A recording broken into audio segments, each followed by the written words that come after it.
하나님 말씀 봉독합니다. 사도행전 20장, 23장 1절에서 11절을 교독합니다. 사도행전 23장 1절에서 11절 교독합니다. 바울이 공회를 주목하여 이르되 여러분 형제들아 오늘까지 나는 범사의 양심을 따라 하나님을 섬겼노라 하거늘 대제사장 아다니아가 바울 곁에 서 있는 사람들에게 그 입을 치라 명하니 바울이 이르되 회칠한 담이여 하나님이 너를 치시리로다. 내가 나를 율법대로 심판한다고 앉아서 율법을 어기고 나를 치라 하느냐 하니 곁에 선 사람들이 말하되 하나님의 대제사장을 내가 욕하느냐. 바울이 이르되 형제들아 나는 그가 대제사장인 줄 알지 못하였노라. 기록하였으되 너희 백성의 관리를 비방하지 말라 하였느니라 하더라. 바울이 그중 일부는 사두개인이요 다른 일부는 바리새인인 줄 알고 공회에게 외쳐 이르되 여러분 형제들아 나는 바리새인이요 또 바리새인의 아들이라.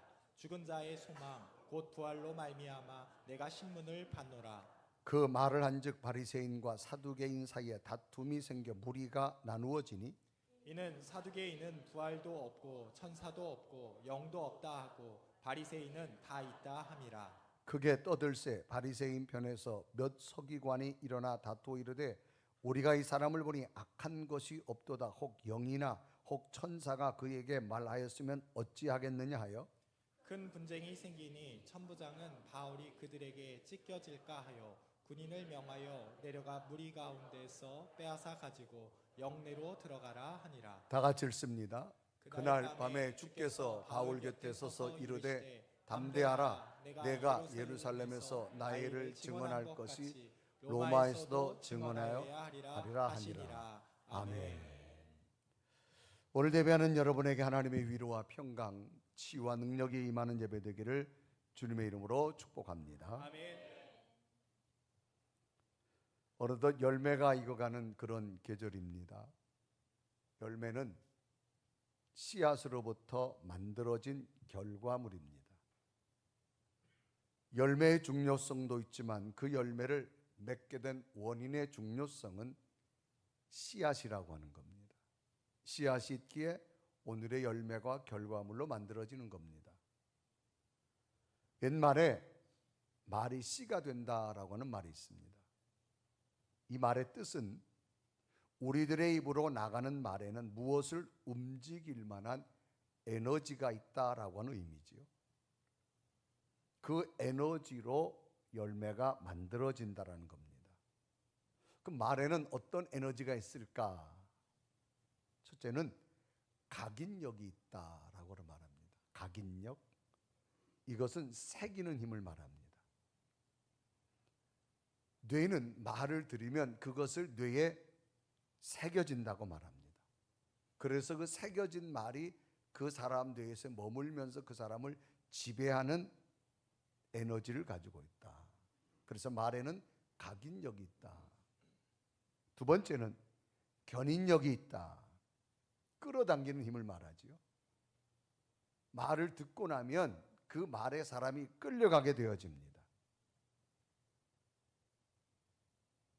광고라고 하는 효과가 그렇죠. 여러분들 마트에 가면 물건을 사려고 할 때 나도 모르게 귀에 들렸던 광고에 따라서 내 손이 가고 시선이 가게 되는 이유는 들은 말에 대한 견인력이 있다. 끌려가는 힘이 있음을 의미합니다. 세 번째는 성취력이 있다. 무엇을 이루려고 하는 힘입니다. 입에서 쏟아진 말, 또 내 귀에 들려진 말에는 그 단어에 대해서 무엇인가 성취하려고 하는 그런 에너지를 가지고 있다는 겁니다. 그래서 말에는 각인력도 있고 견인력도 있고 성취력이라고 하는 에너지를 가지고 있다는 겁니다. 이탈리아의 세계적 성악가 엔리코 가루소라는 사람이 있습니다. 이 사람은 이탈리아의 테너 성악가입니다. 어려서부터 성악가가 되고 싶은 꿈이 있었습니다. 그런데 하루는 학교에서 음악 선생님께서 장래 희망을 묻다가 성악가라고 말했는데 선생님은 오히려 이 학생에게 핀잔을 줍니다. 내 목소리는 형편없다. 창문이 바람에 흔들리는 것 같구나. 시끄럽기만 하다. 너의 노래는 모든 사람이 귀가 피곤해질 거야. 그 꿈을 아예 포기해라 라고 말합니다. 그런데 그의 어머니는 달랐습니다. 아들아, 내 목소리 너무 감미롭다. 너의 목소리를 듣는 사람들은 모두 황홀한 기쁨에 젖어들 거야 라며 용기를 주며 격려를 하였습니다. 그리고 언제나 아들의 손을 잡고 기도합니다. 사랑하는 아들아, 하나님이 너와 함께 계시니 너는 하나님의 도움으로 위대한 성악가가 될 거야 라고 해 주었습니다. 결국 그는 전설적인 명성악가가 됩니다. 이탈리아의 테너 가수로 유명합니다. 그의 목소리는 어머니의 표현처럼 감미롭고 황홀했으며 그 누구보다도 자신감이 넘치는 목소리였습니다. 그러면 무엇이 이 소년을 위대한 성악가로 만들게 되어졌을까라는 겁니다. 그의 어머니가 믿음 안에 들려준 희망 있는 용기의 말과 간절함으로 하나님께 드려지는 기도 소리로 하여금 그의 인생의 열매는 달라졌습니다. 과연 어린 시절을 본다면 이 소년은 선생님 말에는 포기할 수밖에 없는 현실이었습니다. 그러나 하나님을 품고 믿음으로 선포한 어머니의 말에는 새로운 용기와 꿈이 생기고 새로운 에너지가 생겼습니다. 각인력이 나왔고 견인력이 나왔고 성취력이 되어져서 결국은 그 어머니의 말에는 위대한 성악가로 만드는 결과물 열매로 되어졌다는 겁니다. 결국 언어는 열매다라고 하는 말 같습니다. 그래서 말에는 살리는 말이 있고 죽이는 말이 있다라고 성경은 기록합니다. 잠언서 18장 21절에 기록하지요. 죽고 사는 것이 혀의 힘에 달려있다. 죽고 사는 것이 혀의 에너지 힘에 달렸나니 혀를 쓰기 좋아하는 자는 혀의 열매를 먹으리라. 그러니까 언어에 따라서 인생의 열매가 달라짐을 이야기합니다. 그러므로 사람은 순간순간 어떤 말을 하고 어떤 말을 들으며 살아가고 있는지가 매우 중요한 것 중에 하나인 것을 말합니다. 오늘 성경 본문도 이런 내용입니다. 신약 성경을 대표할 만한 바울에 관한 이야기입니다. 처음에 그의 이름은 사울입니다.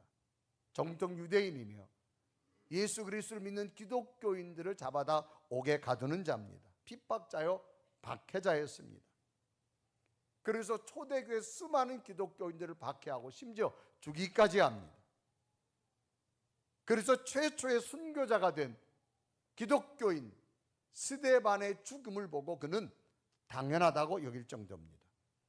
사도행전 8장 1절은 기록하죠. 사울은 그가 죽임당함을 마땅히 여기더라라고 말합니다. 마땅이란 말은 옳게 여긴다 그런 얘기죠. 그래서 초대교회 성도들을 죽이는 데 앞장섰고 초대교회 성도들을 고난과 두려움과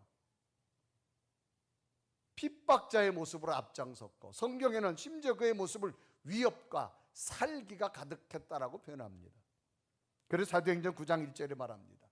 사울이 주의 제자들에 대하여 여전히 위협과 살기가 등등하여라고 했습니다. 살기라는 말은 남을 해치거나 죽이려고 하는 무서운 기운이 있는 걸 살기라고 말합니다.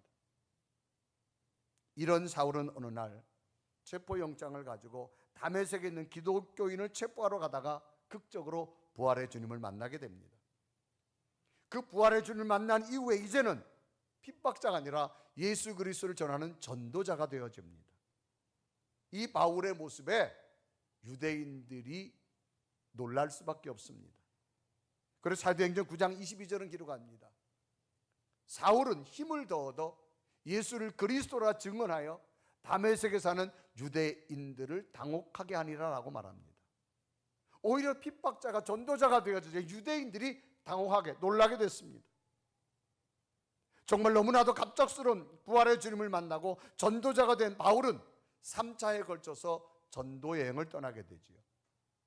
전도 여행을 가는 곳마다 이방인 그곳에 교회를 세우게 되어지고 또 많은 일꾼들을 세워서 그 일꾼들을 데리고 이 바울이 예루살렘 교회를 방문하게 됩니다. 이제 예루살렘 교회를 방문한 이 바울은 이 교회는 유대인만의 교회가 아니라는 겁니다. 예수 그리스도를 믿는 모든 자들이 이 교회에 와서 기쁨과 예배와 하나님을 만나는 그 구원의 감격을 누려야 된다라고 하는 것이 바울의 분명한 고백이었습니다. 그래서 수많은 곳에 교회를 세우고 수많은 교회 일꾼들을 데리고 예루살렘 교회를 왔는데, 문제는 예루살렘 교회는 그렇지 않았습니다. 정치적이고 종교적 특권 세력들에 의한 교회가 되어버렸습니다. 그래서 바울이 이방인들을 데리고 교회를 들어왔다는 이유 때문에 법적으로 고소고발을 당하게 됩니다. 재판을 받을 수밖에 없는, 현행법을 어겼다는 범죄자 취급을 받게 됩니다. 바울은 정통 유대인들만 들어가야 성전에 이방인들이 들어오는 것을 방조했다 그래서 방조죄라고 하는 죄명으로 들어갑니다. 당시 불법적인 재판관이었던 아나니아 제사장이 이제 바울을 투옥시키려고 합니다.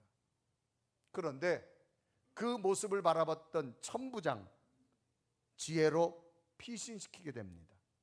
이때 장면이 사도행전 23장 본문 10절에 기록하죠.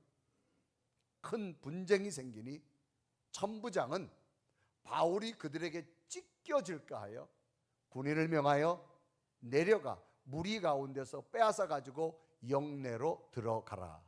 그래서 그곳에 있으면 바울이 오히려 많은 폭동들 앞에 찢김을 당할까 봐 오히려 천부장은 군사를 동원해 가지고 바울을 피신시키게 되어집니다. 더 심하게는 심지어 유대인들이 바울을 죽이는데 목숨을 겁니다. 저 바울을 죽이기 전에 내가 먹지도 않고 마시지도 않겠다. 심지어는 이 바울을 죽이려고 특공대까지 만듭니다. 그래서 사도행전 23장 12절과 13절은 기록하지요. 날이 새매 유대인들이 당을 지어 맹세하되 바울을 죽이기 전에는 먹지도 아니하고 마시지도 아니하겠다 하고, 13절에 보면 이같이 동맹한 자가 40여 명이더라. 바울을 죽이려고 40명의 특공대까지 유대인들이 만듭니다. 이렇게 유대인들로부터 죽음의 위기에 직면한 상황이 되어진 바울에게 주님께서 바울을 찾아갑니다. 바울아, 담대하라 라고 말합니다. 바울아, 담대하라. 너의 사명은 반드시 이루어질 것이고 내가 너와 함께 하리라. 용기의 메시지를 바울에게 전달해 줍니다. 그래서 사도행전 23장 11절에 기록하죠. 그날 밤에 주께서 바울 곁에 서서 이르되 담대하라. 내가 예루살렘에서 나의 일을 증언한 것 같이 로마에서도 증언하여야 하리라 하시니라 라고 기록합니다. 그러면 주님께서는 정말 절망적이고 억울함을 안고 있는 바울에게 찾아가셔서 담대하라고 하는 말씀에는 어떤 주님의 뜻이 있는가를 발견해 보면서 오늘 어떤 모습으로 예배한다 할지라도 바울에게 주었던 담대하라는 말씀 속에서 새로운 하나님의 의미를 찾고 하나님의 능력이 예배 가운데 하나님 말씀으로 들려지는 여러분 되기를 주님의 이름으로 축복합니다. 아멘. 그러면 주님께서 들려주었던 바울에게 담대하라 말 속에는 어떤 의미가 있을까? 첫째는 위로함이었습니다. 여러분, 위로란 말은 따뜻한 말이나 행동으로 괴로움을 덜어주거나 슬픔을 달래주는 걸 우리는 위로라고 말합니다. 한자에 보면 고통이나 슬픔을 잊게 한다라고 하는 의미도 가지고 있습니다. 바울은 부활의 주님을 만나서 변한 자입니다. 3차에 걸쳐서 전도 여행을 통하여서 곳곳에 예수 그리스도 이름으로 교회를 세우게 되어지고 일꾼을 세웠습니다. 그리고 곳곳에 세워진 일꾼들을 데리고 예루살렘 교회를 방문하게 됩니다. 바울은 예루살렘 교회를 찾아옴으로 말미암아 온 세상의 교회가 한 몸이라고 하는 그런 의미를 가지고 예루살렘 교회를 방문합니다. 그런데 예루살렘 교회는 바울의 생각과 달랐습니다. 예루살렘 교회는 이방인들은 들어오지 못하게 합니다. 정통 유대인들만, 정치적으로, 권력적으로 특권층만 다니는 교회를 만들어 버렸습니다. 그래서 바울이 수많은 곳에 세웠던 이방인들 일꾼을 데리고 예루살렘 교회를 들어오자 법을 어겼다고 말합니다. 이방인들의 교회에 들어온 걸 방조했다라고 하는 겁니다. 결국 바울은 정식 법정으로 간주되는 공회에 출석하여서 대질 질문을 받습니다. 이때 바울은 자신의 입장을 분명히 말합니다. 너희들이 말하는 것처럼 나는 율법을 어긴 자가 아니다. 하나님 앞에 내 양심을 따라서 나는 정직하게 행했다라고 말합니다. 그래서 사도행전 23장 1절 본문에 이르가죠. 바울이 공회를 주목하여 이르되 여러분 형제들아 오늘까지 나는 범사에 양심을 따라 하나님을 섬겼노라라고 말합니다.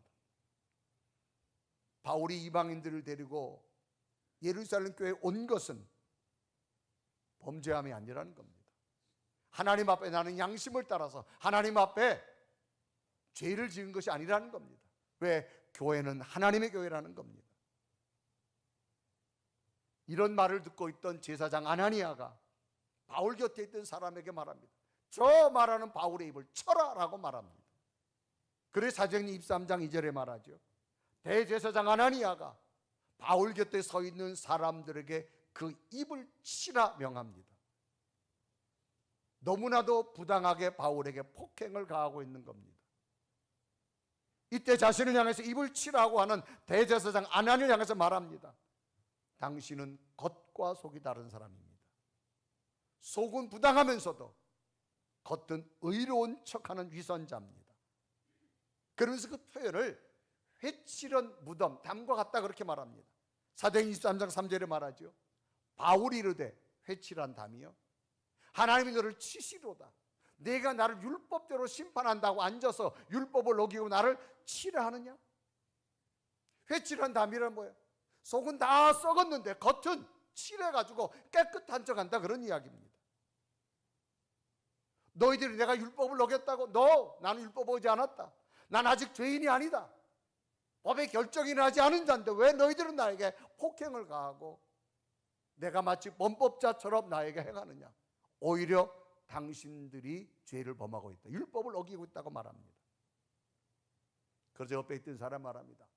감히 이 여기가 어느 언전이라고 대제사장 재판관한테 대드느냐 그렇게 말합니다. 그래서 사도행전 23장 4절에 말하죠. 곁에 선 사람이 말하되 하나님의 대제사장을 내가 욕하느냐라고 말합니다. 너무나도 부당하게 되어지고 있는 현실, 이런 모습을 지켜보고 있던 공회원들, 재판하는 수많은 다른 공회원들이 있습니다. 율법학자들이 있습니다. 그들이 들고 일어났습니다. 우리가 보니 정말 바울은 죄가 없다라는 걸 이야기합니다. 그래서 사도행전 23장 9절에 말하죠.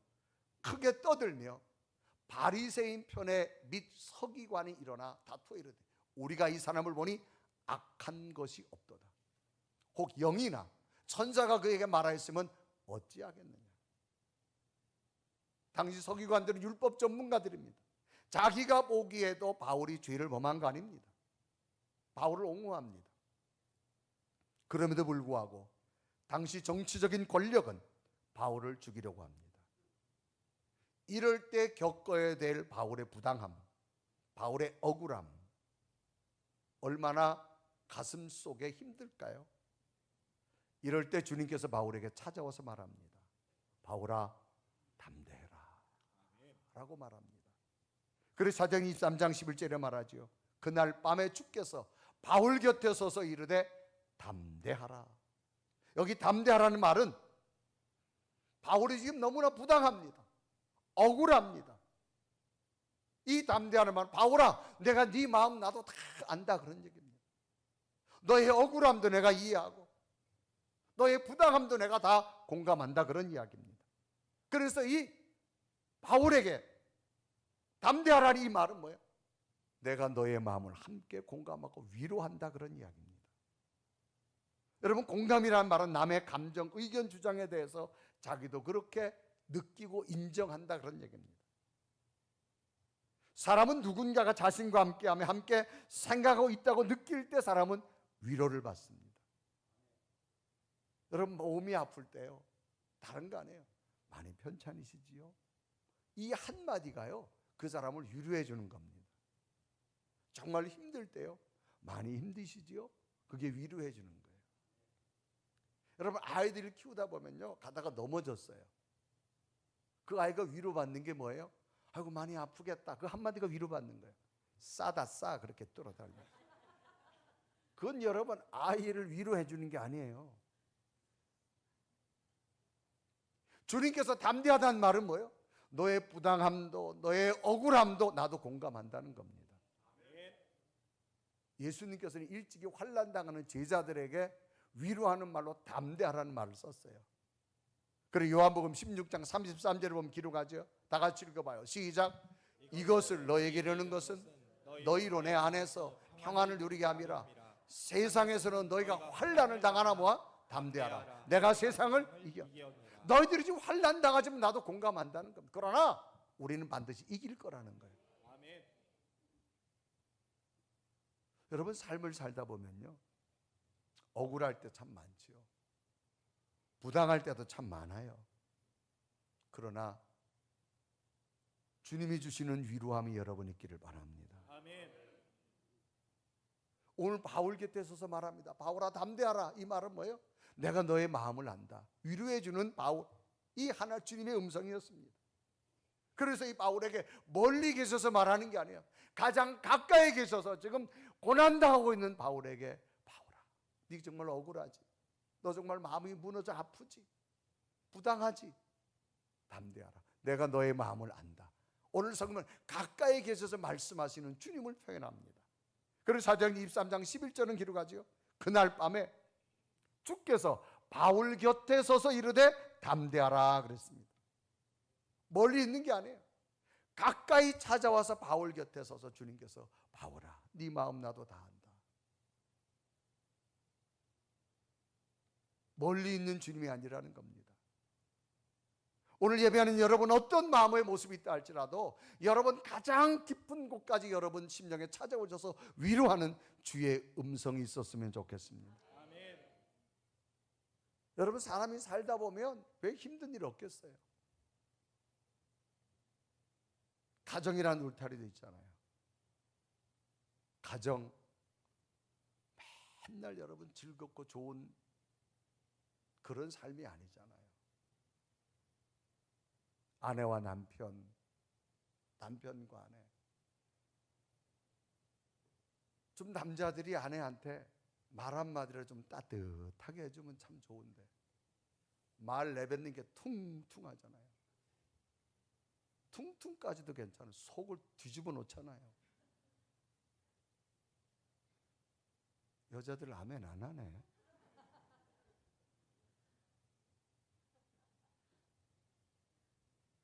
그러니까 내 마음을 알아준다라고 하는 거예요, 여러분.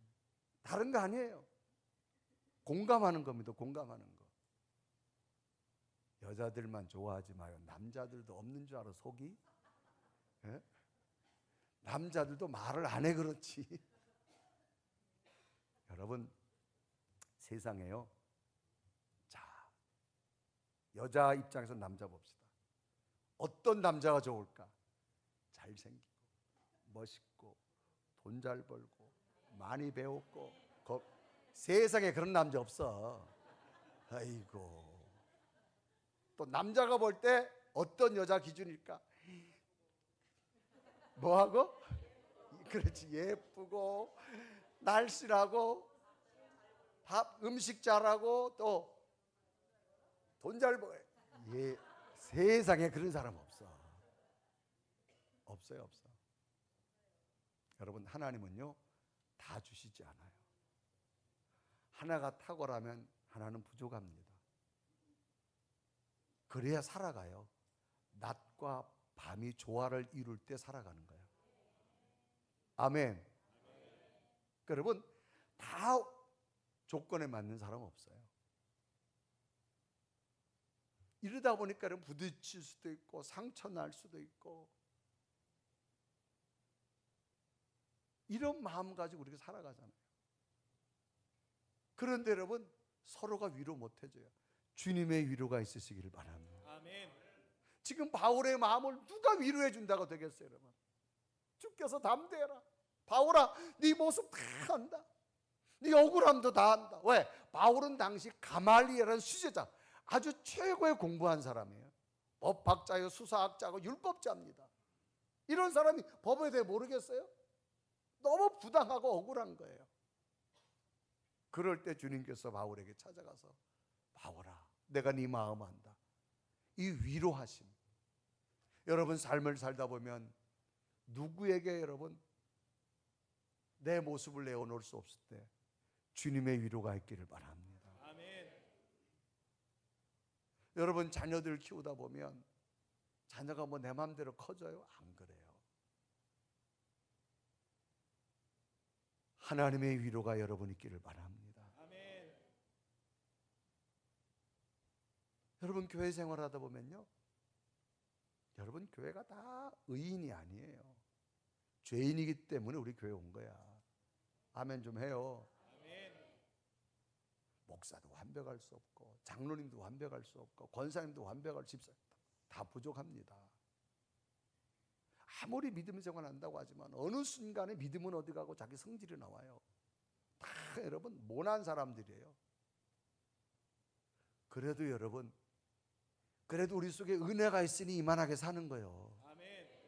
아멘. 아멘. 세상 사람들이 그래요. 무슨 교회 다니는 사람이 그러냐고.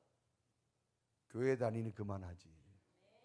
교회 안 다녔으면 큰일 나요.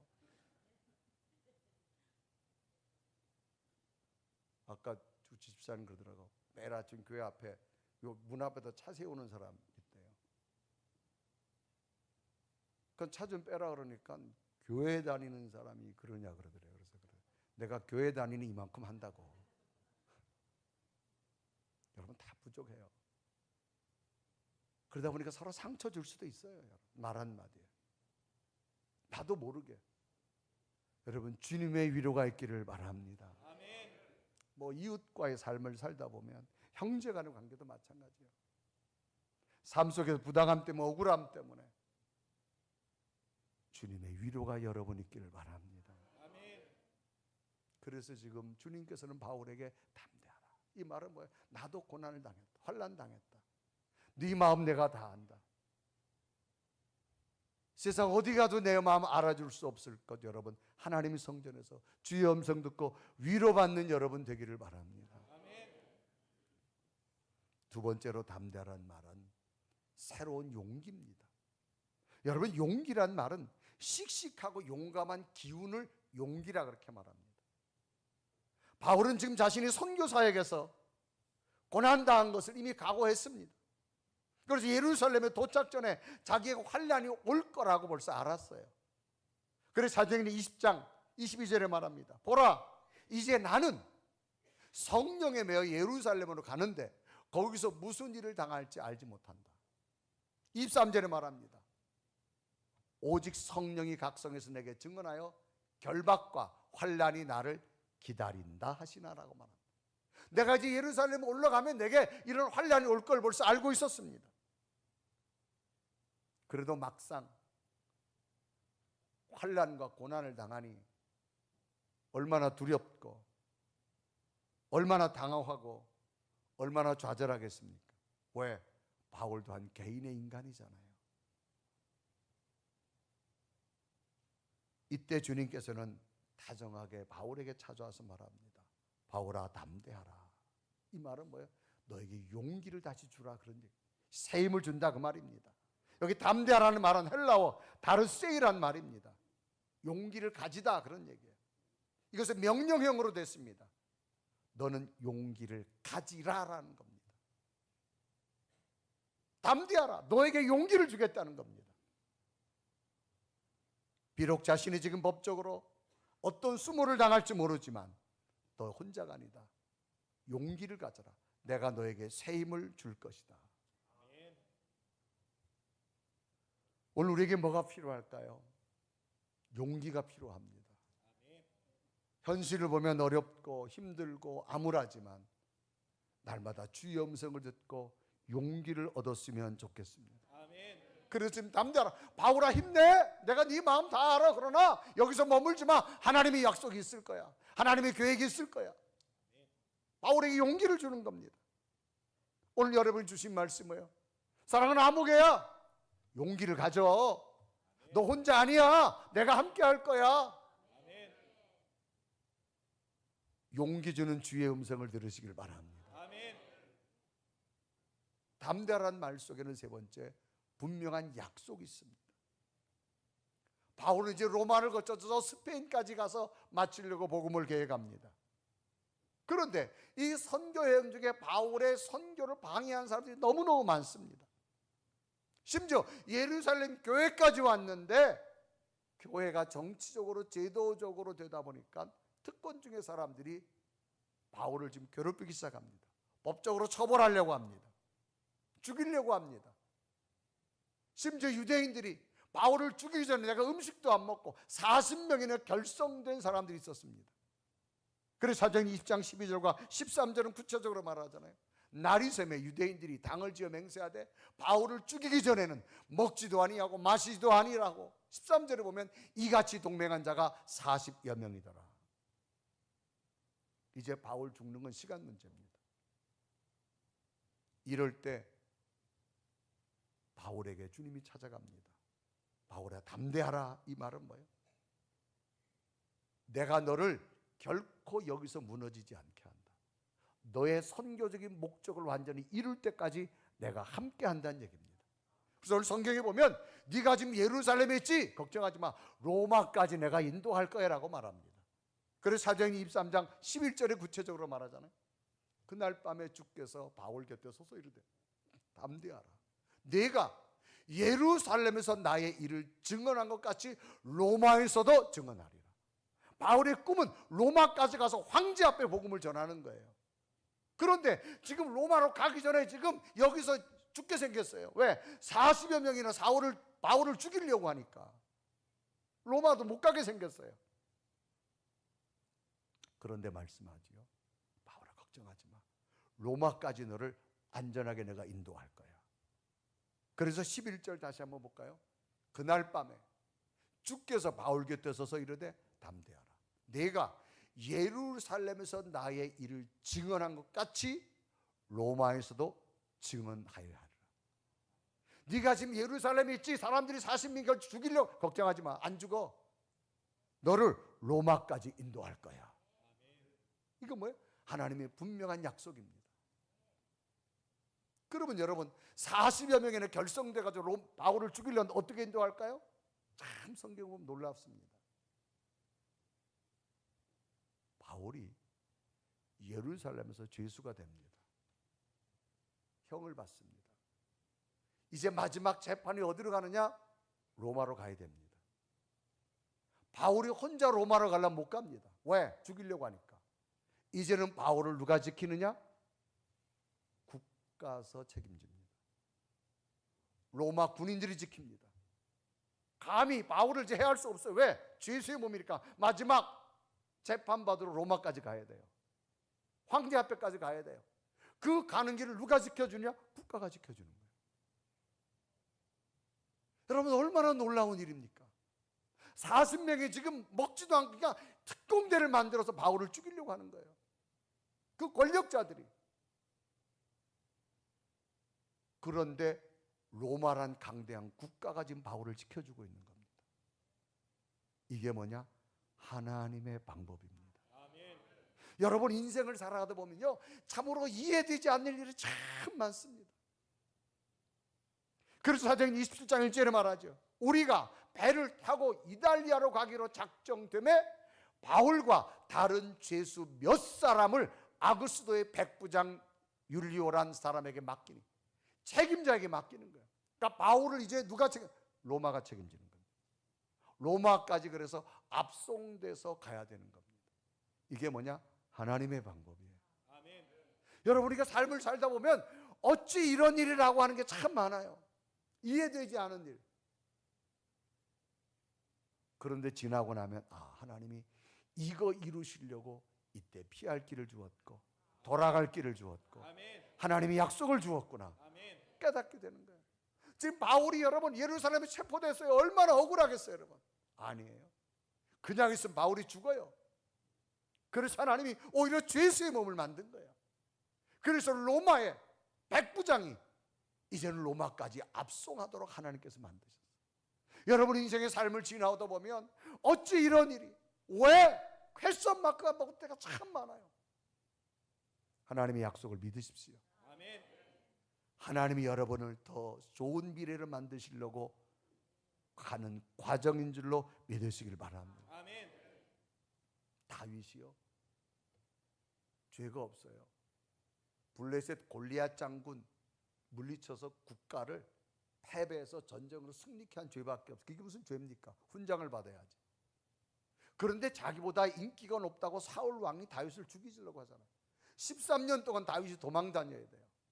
그때 다윗이 도망 다닌 광야가 10광야, 엔게디 광야, 또 성경에 보면 마온 광야. 이 13년 동안 도망 다녀야 돼. 도망 다녀야 돼. 그런데도 사울이 못 죽여요. 왜? 하나님이 붙잡고 있으니까. 아멘. 여러분, 하나님이 붙잡는 사람이 되길 바랍니다. 아멘. 하나님이 붙잡으면요, 질병이 여러분을 못 정복해요. 아멘. 환경이 여러분을 정복을 못합니다. 아멘. 결국은 사울을 버리고 다윗을 왕으로 세웁니다. 한 나라의 왕이 돼서 제일 큰 문제가 뭐냐? 전쟁입니다. 블레셋 강대국이 늘 이 이스라엘을 공격해 옵니다. 한 나라의 왕은 전쟁을 이겨야 됩니다. 이 전쟁이 어디서 나타났느냐? 10광야, 엔게디 광야, 마온 광야. 다윗이 13년 동안 숨어 다니던 곳이에요. 그리고 나니까 왕이 되고 나니까 다윗의 작전이 탁월합니다. 어디로 숨어야 되고, 어디로 공격해야 되고, 어디로 진격해야 되고, 그 누구보다도 탁월한 작전을 세울 수 있는 게 다윗이었어요. 왜? 그때의 고난이 오히려 새로운 출발이 되더라는 거죠. 아멘. 여러분 인생을 살다 보면 왜라고 하는 퀘스천이 참 많습니다. 뭐 목사인 제 자신도 지금까지 나온 삶을 보면 고난당할 때 왜? 하나님 왜 이렇게 왜 그런 게 많죠. 그래도 지나고 나면 이거 이루시려고 하나님이 그때 고난을 주었고, 이거 만드시려고 하나님이 새로운 계획 주었고, 아멘. 늘 말씀 속에서 깨닫게 됩니다. 여러분 자녀들도 보면 하나님 왜 이렇게, 자녀들에서 만족한 부모 없습니다. 그러나 하나님은 완벽하신 하나님, 그 약속을 믿을 수 있는 은혜가 있기를 바랍니다. 아멘. 여러분 우리가 무엇을 기다릴 때요, 그 기다림이 지루하고 지치지 않는 이유가 뭔 줄 아세요? 분명한 약속이 있기 때문입니다. 아멘. 약속이 없으면 지칩니다. 힘듭니다. 괴롭습니다. 오늘 성경에 분명한 약속입니다. 바울아, 예루살렘에서 네 로마까지 내가 분명히 세우겠다는 거예요. 그래서 하나님이 쓴 방법이 죄수의 몸으로 로마까지, 황제 앞까지 세워주시는 하나님. 오늘 여러분 삶 속에 때로는 이해되지 않는 일이 있다 할지라도 걱정하지 마세요. 하나님은 분명히 여러분 세워주실 줄로 믿습니다. 아멘. 이 약속을 붙들 수 있는 여러분 믿음 되셔서 끝내 바울을 승리해 주신 하나님, 오늘 여러분 속에 함께 하셔서 담대하라, 주의 말씀에 위로받으시고 분명한 약속을 받으시고 또 다른 용기가 여러분의 있기를 주님의 이름으로 축복합니다. 우리 한번 고백하며 찬양합니다. 하나님, 늘 하나님 우리를 지켜주시고 인도함을 믿습니다. 고백하며 찬양합니다. 하나님은 너를 지키시는 자, 너의 우편에 그늘 되시니 낮에와 밤에 달고 너를 해치 못하니.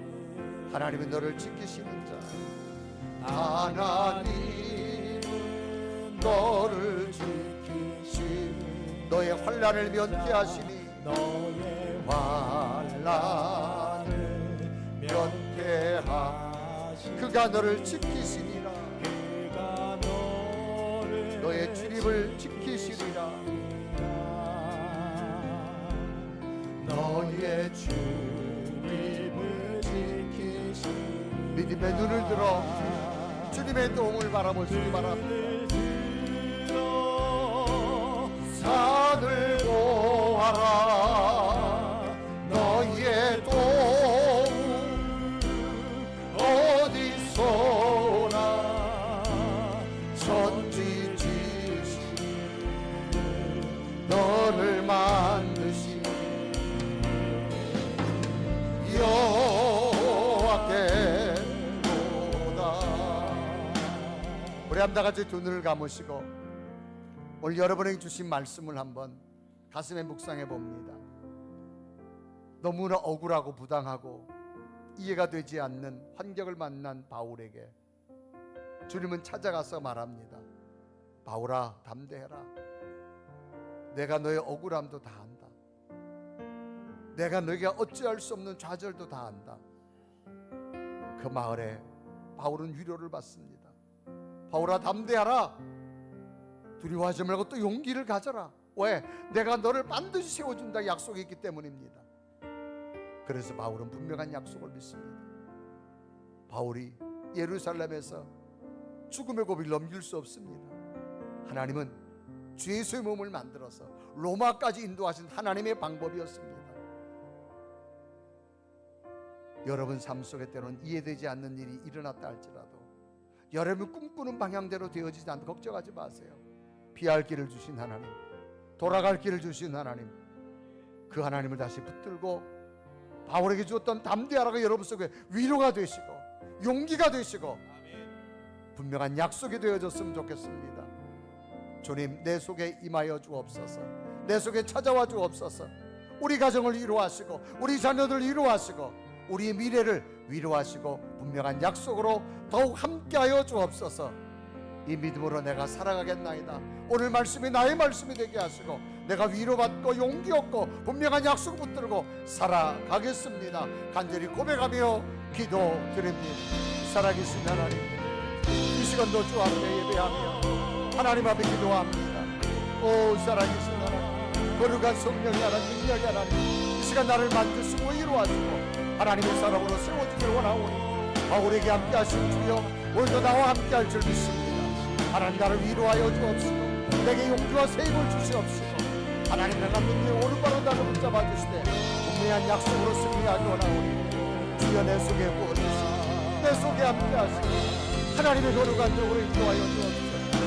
우리 가정에 새로운 하나님의 약속을 주시고 우리 자녀들에게 새로운 약속을 주시고 우리의 미래에 하나님의 약속이 붙게 하기 원하오니 오 살아계신 오 성령 나를 강하게 붙잡아 주시고 하나님 능력으로 세우시고 하나님의 약속을 인도하여 주옵소서. 아멘.